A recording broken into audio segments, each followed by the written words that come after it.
Action pack था आज का दिन। शुरुआत जरूर म्यूटेड हुई, लेकिन दिन के दौरान एक्शन जो है डेवलप होता दिखा और बैंक निफ्टी ने आउट परफॉर्मेंस दिखाई।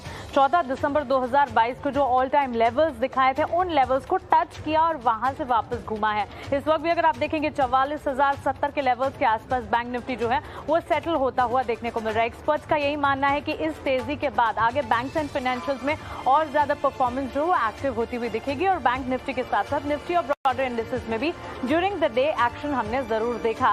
इस एक्शन में कई सारे स्टॉक्स थे, बैंक फाइनेंशियल्स इन पर्टिकुलर जो कि काफी अच्छी मजबूती दिखा रहे थे। Small finance bank, IDFC first bank, Kotak bank, ICICI, साथ ही एसबीआई जैसे काउंटर्स थे जो कि काफी अच्छे एक्शन के साथ ड्यूरिंग द डे ट्रेड्स करते हुए देखने को मिला। ऑल इन ऑल फाइनेंशियल्स और बैंकिंग की तस्वीर जो कि काफी पॉजिटिव है, उसका असर था जो कि बाजार पर देखने को मिला। निफ्टी में जो हैवी वेट्स हैं जैसे कि रिलायंस, इसने आज सपोर्ट नहीं किया, बावजूद इसके स्टॉक स्पेसिफिक मूव्स कहीं कहीं जरूर देखने को मिले और ऑटोमोबाइल पैक था जो कि लगातार फोकस में रहा। ऑटोमोबाइल सेक्टर और ऑटो एंसिलरी में लगातार एक्शन पैक दिन देखने को मिला। इसके अलावा अगर आउट परफॉर्मर सेक्टर की अगर बात करेंगे, सबसे बड़ा आउट परफॉर्मर आज के दिन रियल एस्टेट सेक्टर था। कलेक्शन डेटा आते हुए दिखे, एनरॉक की एक पॉजिटिव रिपोर्ट थी और इस रिपोर्ट का ये मानना है कि 2023 में बिक्री जो है रियल एस्टेट की उसमें 36% तक की बढ़ोतरी देखने को मिलेगा। बिक्री में बढ़त है ही, लेकिन ये ताजा रिपोर्ट्स भी बयां कर रहे हैं कि आने वाले दिनों में बिक्री जो है, कलेक्शन फिगर्स जो काफी अट्रैक्टिव, काफी पॉजिटिव दिखेंगे और इसी के चलते डीएलएफ जैसे stock price of course result का भी एक इम्पैक्ट रहा, लेकिन Sobha limited, Prestige Estate, Macrotech Developer, सारे के सारे रियल एस्टेट सेक्टर से जुड़े हुए स्टॉक्स में काफी अच्छा एक्शन दिखा और निफ्टी रियल्टी इंडेक्स में भी आउट परफॉर्मेंस देखने को मिली। सिर्फ रियल एस्टेट सेक्टर ही नहीं, consumption theme, automobile sector, IT pack और एफएमसीजी जैसे सेक्टर्स भी थे जो कि बाजार को संभालने का काम कर रहे थे। लेकिन इस मजबूत ट्रेड के बीच फार्मा सेक्टर ने आज परफॉर्म नहीं किया और इनफैक्ट एकमात्र पॉकेट, एकमात्र सेक्टर निफ्टी फार्मा इंडेक्स है जहां पर बिकवाली का दबाव देखने को मिला। क्लियरली बाजार की वॉलेटिलिटी में फार्मा एज डिफेंसिव काम करता है, लेकिन आज कह सकते हैं कि मार्केट में इतनी मजबूती और इतना अच्छा एक्शन था कि डिफेंसिव की जरूरत नहीं पड़ी और फार्मा ने एक ब्रीदर या कह सकते हैं कि एक छोटा सा ब्रेक जरूर लिया। हेल्थ केयर, डायग्नोस्टिक की भी तस्वीर कुछ ऐसी दिखी। हालांकि स्टॉक स्पेसिफिक एक्शंस हमने इन स्टॉक्स में अगर इंडेक्स को साइड में रखे जरूर देखे। कुछ तमाम स्पेसेस जैसे डॉक्टर रेड्डीज लैब में अच्छा एक्शन आज के सत्र में भी देखने को मिला, लेकिन नजर होनी चाहिए 44,100 के ऊपर और वो जो न्यू हाई है उससे मात्र कितना 49 पॉइंट दूर है। अनुज हमारे साथ हैं। अनुज, 15 मिनट के अंदर।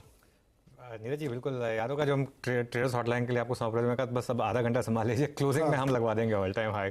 इस पे ये लगेगा ऑल टाइम हाई, इसमें कुछ रह नहीं गया और मार्केट आज कर लेगा ऑल टाइम हाई। और एक और बहुत इंटरेस्टिंग चीज़ है, बैंक निफ्टी का फ्यूचर जो है वो एक्चुअली डिस्काउंट पे चल रहा है। काफ़ी इंटरेस्टिंग है वो। कई लोग मुझसे पूछ रहे हैं 2 दिन में ऐसा क्या, मतलब 2 दिन से ऐसा क्यों चल रहा है कि बैंक निफ्टी का फ्यूचर एक्चुअली डिस्काउंट पे चल रहा है। मेरे ख्याल से अभी भी लोगों को एक थोड़ा डिसबिलीफ है और लोगों को लग रहा है कि शायद ऑल टाइम हाई पर आकर एक बार मार्केट रुकेगा। इसके लिए वो थोड़ी सी कॉन्ट्रा शॉर्ट ट्रेड कुछ लोगों ने ट्राई करी होंगी। देखिए वो फ्यूचर इस समय 66 पॉइंट का डिस्काउंट चल रहा है मेरे ख्याल से। ये अगर आप 44,151 के ऊपर अगर टिक गए, एक बार तो प्रॉफिट टेकिंग आएगी 44,150 पर, 151 पर, और अगर टिक गए तो फिर बड़ी कवरिंग आएगी। लेकिन देखिए बड़ी बात क्या है, ये हम एक चीज़ जो लगातार बोल रहे हैं कि इस रैली में पार्टिसिपेट करिए। आप 100-200 पॉइंट लेकर मत छूट जाइए इस रैली से। ये बड़ी वाली रैली थी, पोजिशनल ट्रेड वाली रैली थी और मुझे तो लग रहा है कि इवन 45,000 पॉसिबल है मई में, लेकिन उसके बाद थोड़ा कॉशियस हो जाइए।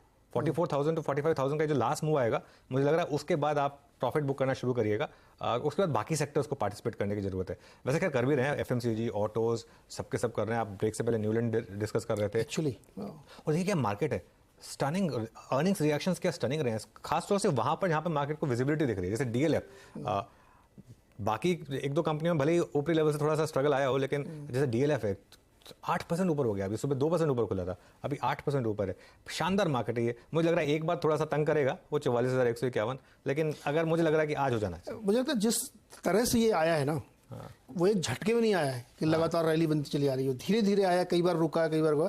तो इसमें मुझे लगता है कि यार इस बार जो है थोड़ा और बड़ी रैली की तरफ जाएगा। बीच बीच में नीचक भी दिए हैं। वो एचडीएफसी बैंक वाला दिन याद होगा आपको, लास्ट फ्राइडे था वो, मतलब लास्ट टू लास्ट फ्राइडे, जब वो एचडीएफसी बैंक की वजह से रिएक्शन आया था, तब 500-600 पॉइंट बैंक निफ्टी गिर गया था, 1200 पॉइंट बैंक निफ्टी गिर गया था एक दिन में, मुझे याद है। एक दिन में 1200 पॉइंट बैंक निफ्टी गिरा था, उसके अगले दिन 600 पॉइंट की रिकवरी हुई थी। निफ्टी में तो पूरी रिकवरी हुई थी, बैंक निफ्टी में नहीं हुई। तब लोगों को लग रहा था कि बैंक निफ्टी कमजोर तो नहीं है। एचडीएफसी बैंक अब तक उस लेवल पर नहीं आया है, लेकिन बैंक निफ्टी आ गया, शानदार स्ट्रेंथ है। अब देखिए यहाँ आज हम लोग मई के मध्य में खड़े हैं, है ना। क्रेडिट पॉलिसी का भी समय नज़दीक ही आ रहा है। महंगाई का आंकड़ा बहुत ही कंट्रोल में, और WPI तो एकदम बिल्कुल बेस इम्पैक्ट के बावजूद एकदम नीचे गया है। और बहुत सारे अदर फ्रिंज रीजंस भी हैं जिससे मुझे लगता है कि अब शायद RBI इस बारे में सोचे कि रेट को थोड़ा सॉफ्ट किया जाना चाहिए। बिल्कुल, आपने बिल्कुल